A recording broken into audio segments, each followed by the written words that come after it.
Today, many modern scientists arguing that human brain is not capable of doing two things at the same time. I am a living example that they're all wrong. I have 12, 14 tracks running in my mind all the time. Intellect is only the surface aspect, it is a veneer.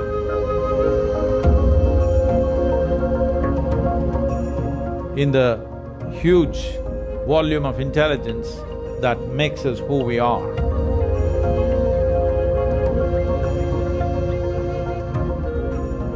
If you look at the evolutionary dimension of life upon this planet, why a human being is dominating this world, though physically we are weaker than many other creatures on the planet, is simply because in some way we have become more competent than others. So the competence of being human is greatly reduced when there is no clear distinction between what is memory, what is imagination, what is sleep, what is wakefulness. There are 5 major points of receptivity in one's mind. These are centers of memory, centers of imagination, centers of right perception, centers of perversion, and centers of sleep. If you practice classical yoga, these 5 dimensions will be distinctly separate in your experience. If it is not separate, what happens to you is, when you want to remember something, your imagination plays havoc with your memory.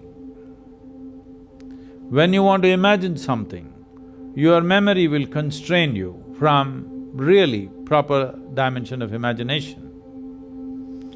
When you want to sleep, you will have dreams. When you want to be awake, you will fall asleep. This causes a whole lot of confusion and inefficiency of life. I'm not talking about you being efficient in your profession or in your office or wherever else. That also, yes, in that way also it manifests, but more than that, inefficiency of life. When I say inefficiency of life, this life will not function with the effervescence and exuberance and exploration that life is, that it can explore many dimensions within itself. This possibility is greatly reduced simply because this mix-up has happened in people's experience of life. Classical yoga is very focused on separating these things. If you separate these things, you can become what is called as an Avadhani.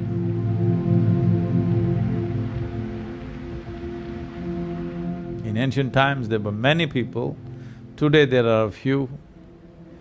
Some of them are called Avadhanis, which means they have 8 types, 8 capabilities. That is, at a single moment, at a given moment, they can perform 8 different actions. Like they can compose poetry, at the same time they can do a very complex mathematical problem, at the same time they can smell perfumes and decide which is which, at the same time they can taste many things and say whatever they have to say about it, at the same time they can do many things like concerning with all the 5 senses of seeing, hearing, smelling, tasting and touching. Many actions they can perform at the same given time. 8 type of actions. If you can perform, you are called an Ashtavadhani. If you can perform 10 types of actions, you are called a Dashavadhani. If you can do 100 types of actions, you're called a Shatavadhani. If you can do 1,000 types of actions, you're called a Sahasravadhani. Sahasravadhanis have been very rare. People say that Agastya Muni was a Sahasravadhani, that means he could do 1,008 things at the same time.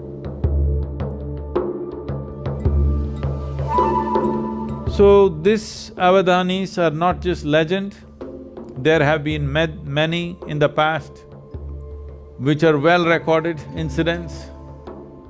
Vidyapati in Andhra Pradesh was a Dashavadhani. Through him, an entire culture of Dashavadhanis developed in Andhra Pradesh. Even today in the villages of Andhra Pradesh, there are Ashtavadhanis and Dashavadhanis in quite a good number. Siddhachandra was a Shatavadhani. He performed 100 types of actions under the scrutiny of Akbar's court, the Emperor Akbar's court. And he was honored for this and given the title of Shatavadhani because he performed 100 functions. And in modern times, there have been people who have performed 100 different actions, like Ravichandra Bai, who was a Gujarati Jain, who is a Shatavadhani. Tirukural Ramakanaga Subramaniam was Shodasavadhani, that means he performed 16 actions at a time. These are all documented incidents, but there are many others who come from certain tribes who've been doing this. It used to be a common thing in India that people would come and set up a small situation in the village where a few hundred people gather and they would perform many actions at the same time which look quite miraculous. But this is just to demonstrate the capacity of human memory, because human memory is not limited to articulate memory that we are talking about. Articulate memory is just a thin layer, the rest is a profound dimension. Our body carries 1 trillion times more memory than what you can articulate in your mind.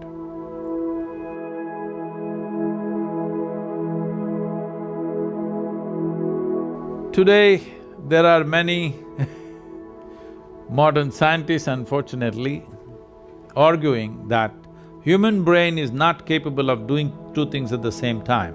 You can do it best only if you do one thing at a time. I am a living example that they're all wrong. I have 12, 14 tracks running in my mind all the time. Do I look distracted, disturbed or stressed because of that? No. You can perform any number of things because of this. It is not even that you have to consciously pay attention to it. If you open up a certain track and leave it, it goes on by itself. This is the nature of human intelligence. You are not sitting here and conducting your renal functions or your liver functions or your spleen working or not. You're not doing this. Aren't all these many things happening at the same time? Isn't there an intelligence within us which is capable of doing all these things? It is just that most human beings are understanding human intelligence as just as intellect.